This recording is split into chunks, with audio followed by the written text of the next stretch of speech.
Michael, I'm immensely grateful to you for having taken the trouble to fly up from London to join us here today for this event of the Asia Scotland Institute. Thanks so much, Roddy. As you know, our core mission is to equip tomorrow's leaders in Scotland with the knowledge and skills to engage with Asia, and in that context, understanding the cultural aspects of Asia is clearly very important.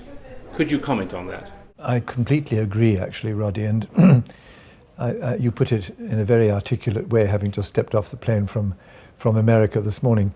But I think, as we were saying earlier, I think it's difficult to get a grip on the magnitude of what's going on in China today without actually going there. But what I think is certain is that China is probably the dominant reality for the rest of history, and it's going to have an enormous impact on all of our lives, as we all know. But I mean, it needs going there and getting to grips with it to understand really what is going on and what it means to us all and what it will mean to us all.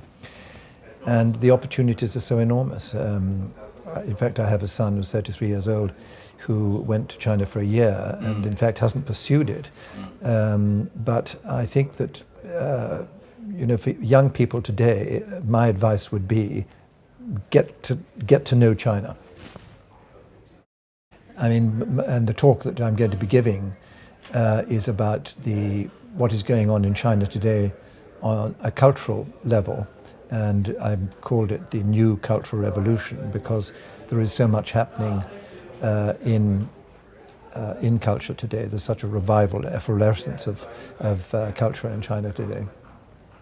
Could you also talk about how contemporary Chinese artists deal with some of the cultural issues that arise in modern China as we see it? Yeah, well, I think that there is no formal defined censorship in China. And unless one is very provocative, like Ai Weiwei, who's deliberately provocative, artists don't get into trouble. And they're, I think, sensitive to the fact that they don't want to step over the line. They are adjusting to what they imagine would be stepping over the line, and they try not to do that. But you've got to be really pretty provocative to get into trouble in China today. You've described Chinese culture to me as being very pragmatic, very down to earth. Is that so? And if so, what is the impact that has on creative artists?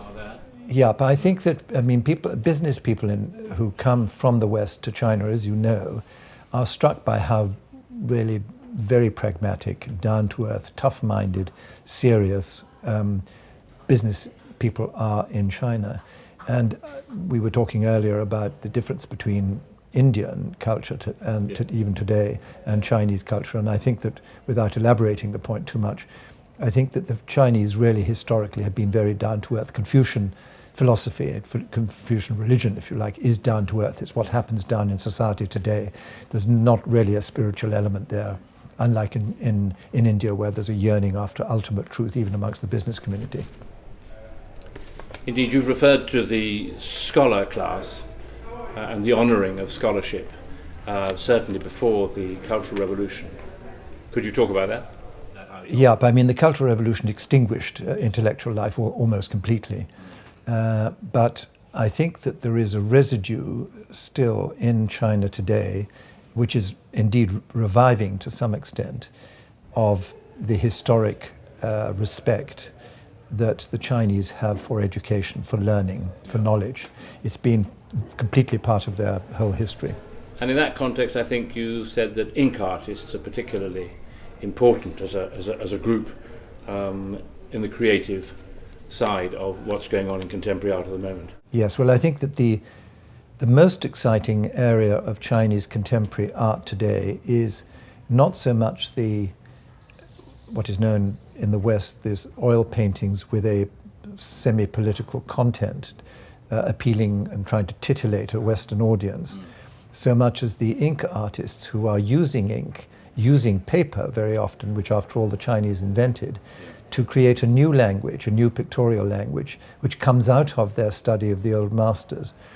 just as Picasso and Matisse and Cézanne were looking at Velázquez and Raphael and Poussin in order to absorb the lessons from the old masters, in order to be able to create a revolutionary language subsequently. And that's what's going on in the ink world today. We're here in Edinburgh, the home of investment management. I wonder if you could talk about contemporary Chinese art as an asset class, and do so particularly in the context of the significant downturn, if not crash, in the Chinese exchanges in recent weeks. Yes. I mean, it's very interesting that actually the volume at auction of art sold at auction has reduced by about 30% in the last few months in China. But I think that I mean, it's a complicated subject, but I think that in essence, Chinese art, if it's authentic, old Chinese art, if it's authentic, and that is a problem in itself, there's a lot of fakes, is a very attractive asset class. It's very unlikely that Chinese art, if it's authentic and relatively good, is not going to become much more expensive as years go by and as the wealth increases in China. With contemporary art, you have the huge advantage that there are no fakes, or hardly any fakes. There's hardly any point faking when you've got somebody alive to authenticate it.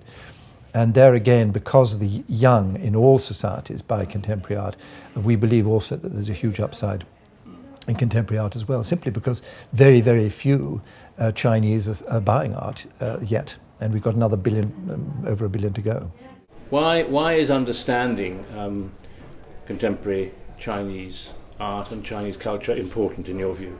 Well, I mean, what you're doing here in Edinburgh is extremely attractive. I think it's trying to encourage people to look at Asia and look at China, and which after all is going to be such a huge opportunity for young people in the future. It's such a fantastic opportunity. Plus it's extremely interesting. And I think it's still possible for people, younger people in the West, to get ahead of the curve by getting to grips with China now. Michael, I really would like to thank you very much indeed for coming up here to be with us in Edinburgh and for the talk which you're giving this evening. Thank you. Very nice of you. Thanks so much. Looking very much forward to it. Thank you.